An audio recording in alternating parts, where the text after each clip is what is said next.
Yeah, hi everyone. Thanks Vera, your talk was very inspiring and I think I need to put a bit more commitment on building things right, rather than just having interest in many things. Yeah, so hi everyone. So thanks for the introduction. My name is Sven and I'm serving as the CEO of Biomachines.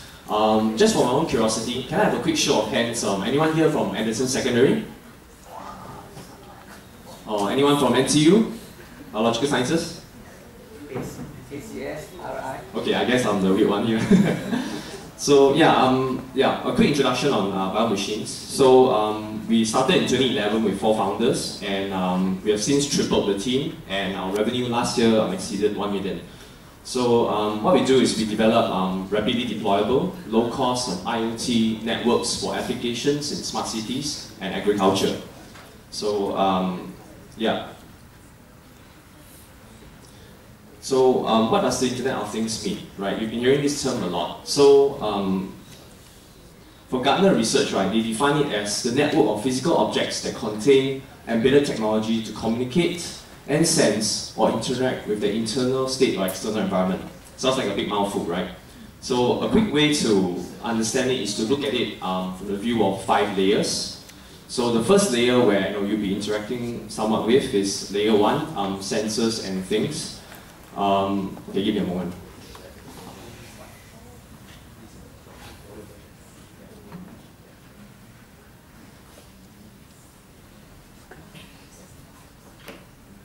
Sorry, a bit of a technical issue.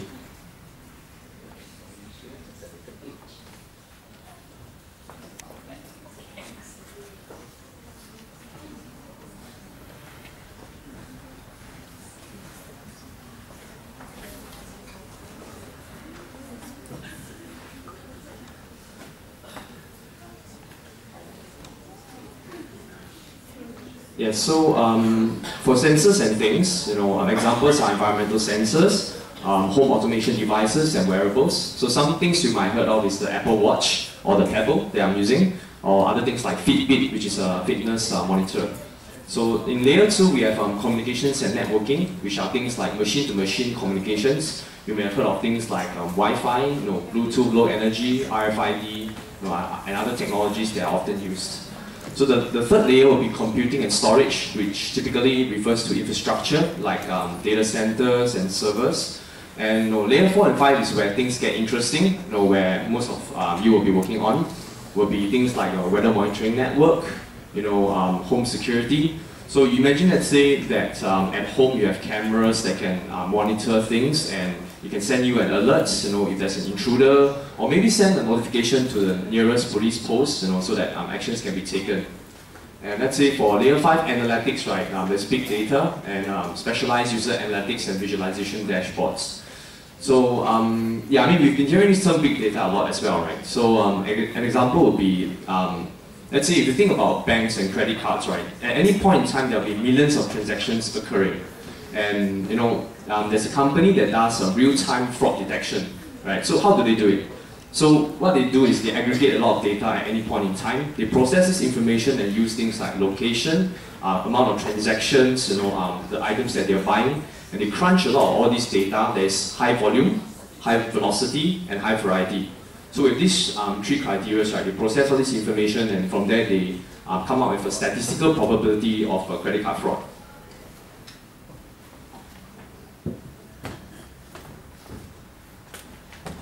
So for Biomachines, we developed our own technology called the Sentinel platform. And it's a bit of a colorful diagram.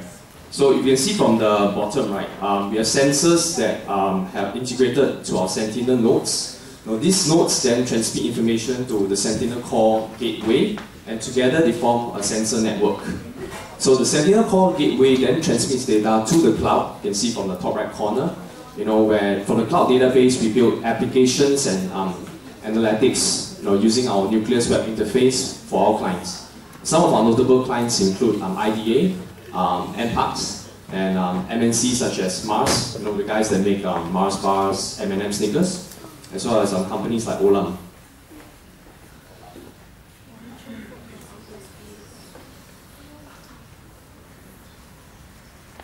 So I think many of you have noticed, that we are moving towards smart cities and smart nations, and Singapore is on its way to become the world's first true smart nation. So what does it mean, really? Right? If every country that you go to, everyone that you speak to probably has a very different definition and concept on what makes a city smart. Right? And perhaps what might be most important is how you see it. Because in the end of the day, it is us and our collective efforts that create a smart nation. So let's hear what our government has to say in a short 3-minute video.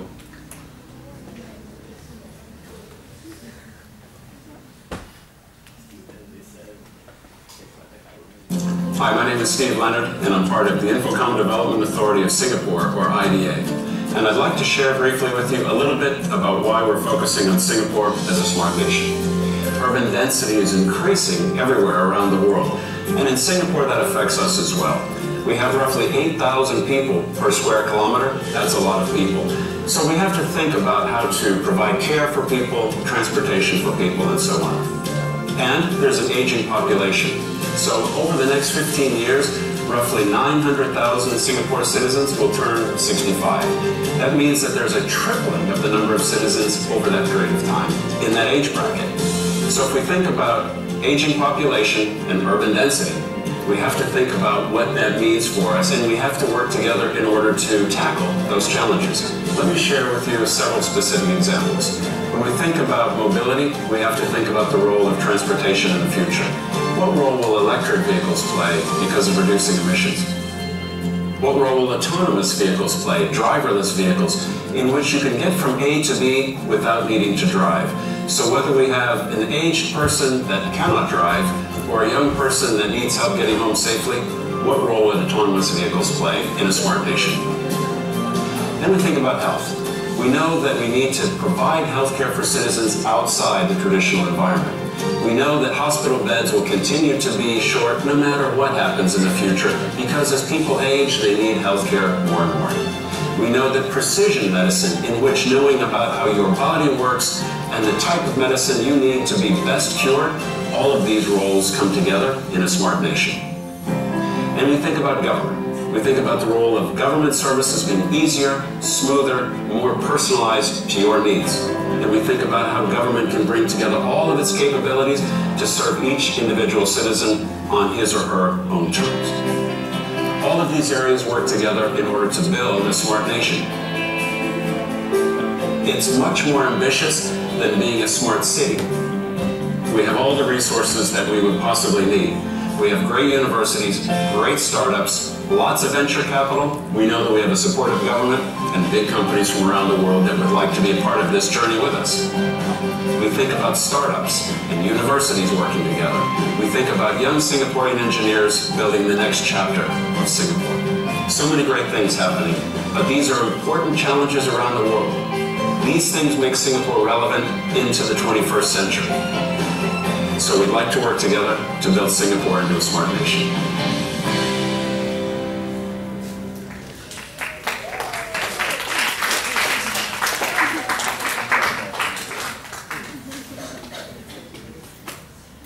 So for BioMachines, right, we participated in IDA's Jurong Lake District Call for Collaboration in a project called UClimb, which stands for Urban Microclimate.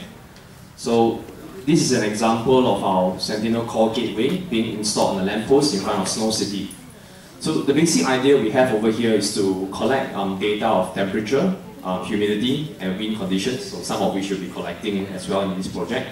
And this information we will transmit over the cloud and process it so that we can derive a thermal comfort index. So as you can probably guess, red corresponds to very hot areas, and blue would mean an area that's cooler. So this information will be useful to people like urban planners such as JTC, where they can better manage each area, by let's say installing fans to improve ventilation, or even planting more trees, using green landscaping to mitigate hotspots. And this information is also useful for people where, let's say through crowdsourced kind of efforts to build applications that can tell people what is the most comfortable route, using a mobile application, for example, from the MRT station to either their office or to the mall that they're going to.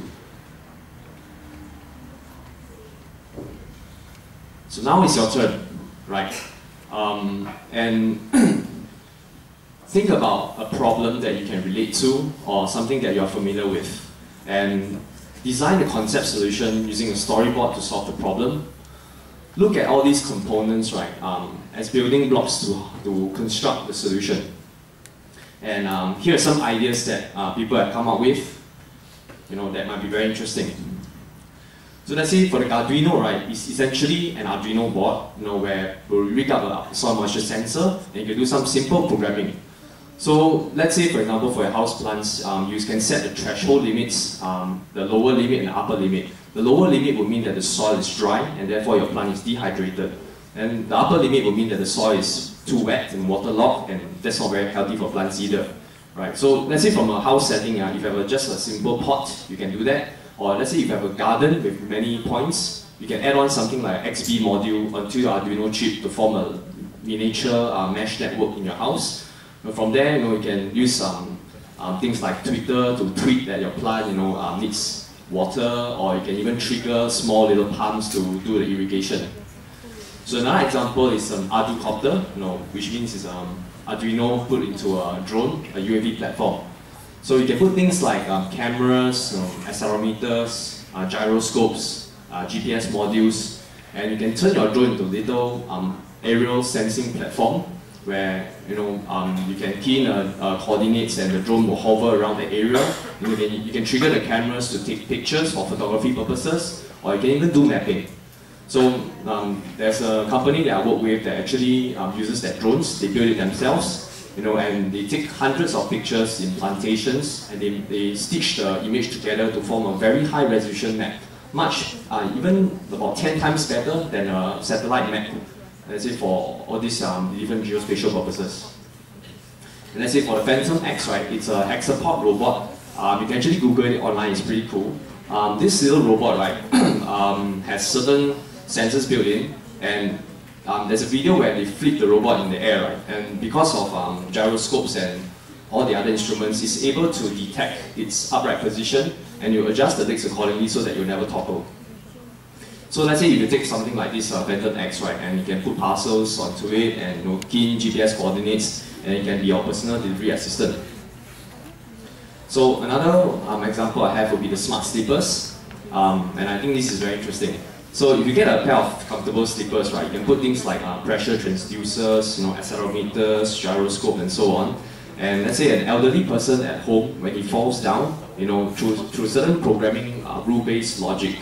Let's say because the pressure transducers have not a reading detected over a period of time, acceleration has not changed over a period of time, and when the elderly person falls down, right, you can imagine, let's say the position of the slippers will be tilted.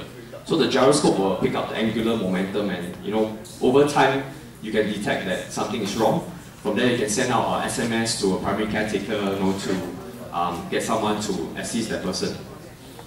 So I like this example a lot because let's say even for myself, my dad, right, he has this personal preference not to walk barefoot in the house. So for him, when he walks at home, right, he feels that the floor is very cold and it's very uncomfortable for him. So something like this is perfect for him. And I mean, the main thing is to think about the interface between humans and technology, right? It's not just about engineering and building technology, it's about how people consume it, that it can integrate with their lifestyles in a very unobtrusive manner. So, I mean, there's many different types of home monitoring services and elder care services. So I had a friend who shared with me her personal experience, right? That she has installed CCTV cameras at her home, to take a look at her grandma now and then, whether she's fine. But the issue is that her grandma has dementia, and sometimes she just takes off her clothes at home. So the problem is, sometimes when she checks in the office, right, and people walk by and then they see it, then it gets very embarrassing and very awkward to explain. People might think that they are, she's abusing her grandma and things like that. So there's a lot of things to think about when you consider all these solutions, when you deploy in the real world, and that's the fun of the maker mentality, right? Where you need to actually build something, you do something, think about who you are building it for, how they will perceive the solution, how they will consume the solution, and think about things like privacy, security, and so on.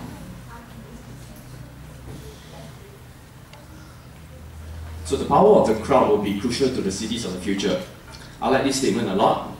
And I think that the role of the government, right, the primary role of the government is to regulate, facilitate, and coordinate smart nation efforts. And it's actually up to the industry and us citizens, yes, yourself included, to build the solutions that make our nation smart. Yeah. So yeah, with that I'm done with the presentation. So any questions? Any questions? Thank you, Sven. Any questions for Sven?